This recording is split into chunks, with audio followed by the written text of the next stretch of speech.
Selamat sejahtera kepada Puan Dahlia dengan rakan-rakan saya yang dekat YouTube. Yep.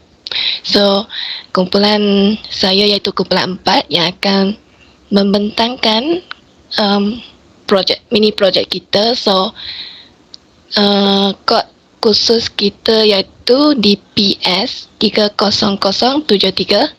Nama khusus kita Database Management System dan kelas kita DBS 3A.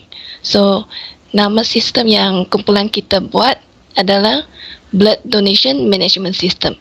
So, ahli kumpulan saya ada 3 orang. Yang pertama sekali, Nur Ayuni Zahira binti Abu, nombor matriks 02 DBS 20F1002. Yang kedua, Nur Bakish binti Abdullah, nombor matriks dia 02 DBS 20F1024. Yang last kali iaitu saya, Lim Siu Wei, dan nombor matriks saya adalah 02 DBS 20F1018. Okey. Mari kita start kita punya presentation. So, nama sistem kita adalah Blood Donation Management System. So, saya akan menjelaskan introduction dia. Okey. Derma darah ialah proses di mana seseorang secara sukarela mengambil darah untuk pemindahan darah semasa prosedur rawatan masa hadapan yang diperlukan di hospital.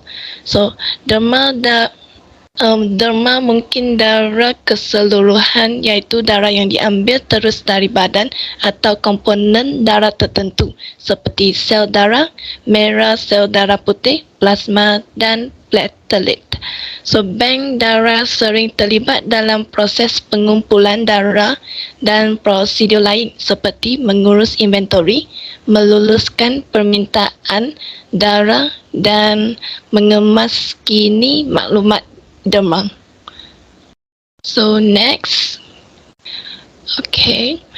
Inspirasi untuk projek ini adalah untuk menambah baik bank darah dan membangunkan sistem maklumat bank darah dengan penekanan pada sistem dalam talian yang boleh diakses oleh penderma dan pentadbir. So, penderma darah ini boleh terus menerima maklumat tentang pendermaan darah mereka sebelum ini. So, ini termasuklah keputusan darah mereka dan sejarah pendermaan darah supaya mereka boleh dengan mudah mengatur pendermaan darah mereka yang seterusnya.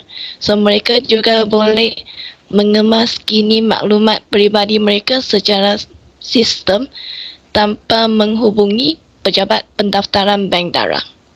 Okey, seterusnya saya akan bagi Yuni untuk menjelaskan objektif dengan function.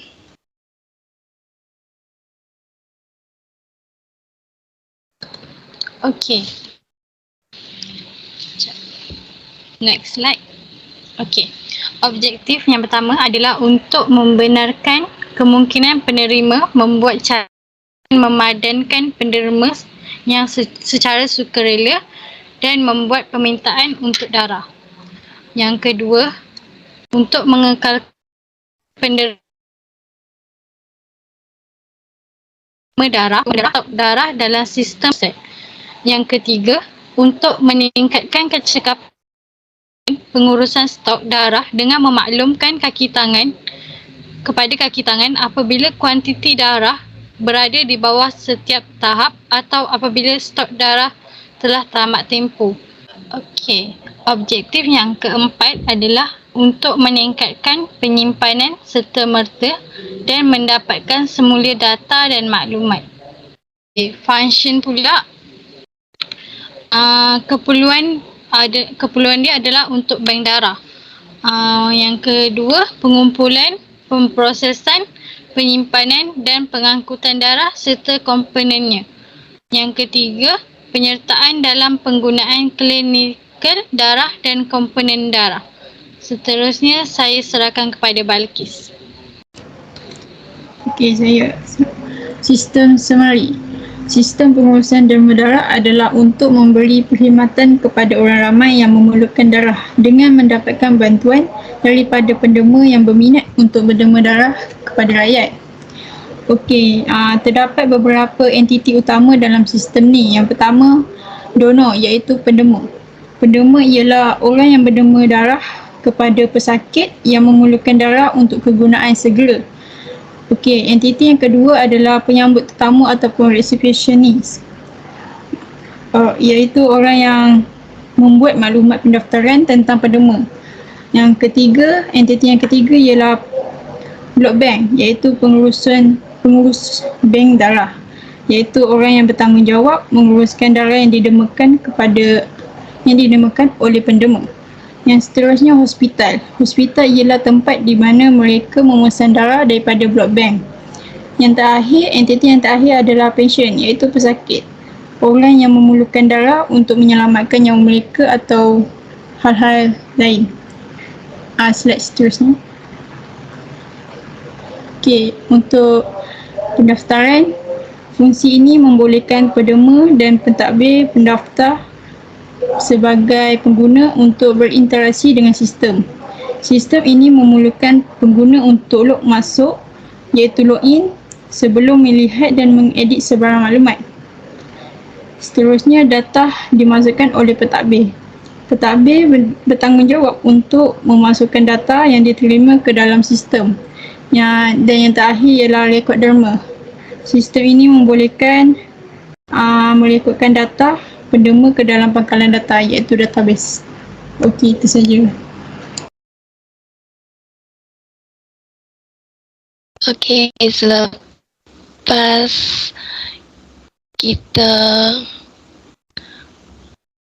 selepas kita habiskan presentation kita, so marilah kita tengok interface yang kita buat.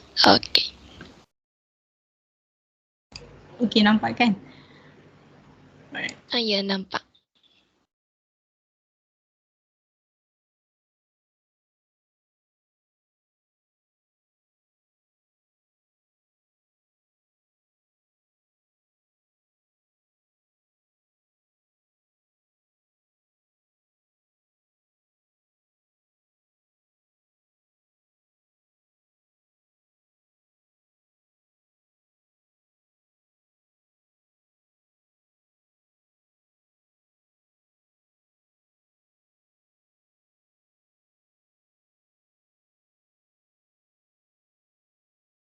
Okey, data dah disimpan, lepas tu dia masuk dalam database donor.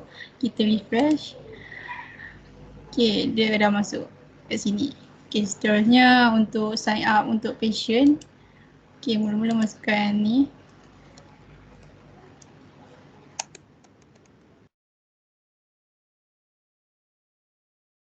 Nama.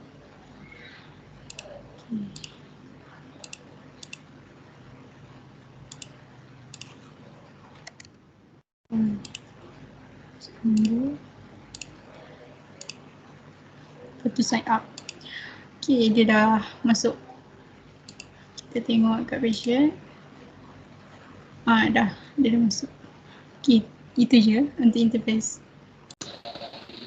Okey, seterusnya kita tengok table yang ada dekat database kita. Yang pertama, blood bank manager, donor, hospital, patient, receptionist. Kita ada